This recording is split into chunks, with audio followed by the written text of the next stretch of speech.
You ask Tiger to solve. This deals with linear equations with one unknown. The final result is a equals -7. Let's solve it step by step. Simplify the expression. Expand the parentheses.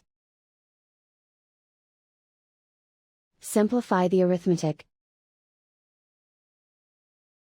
Group all a terms on the left side of the equation. Subtract 4a from both sides.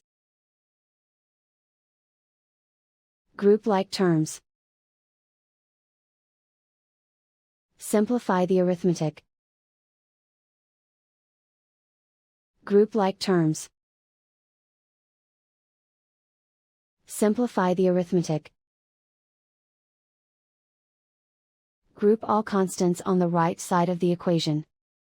Subtract 15 from both sides. Simplify the arithmetic.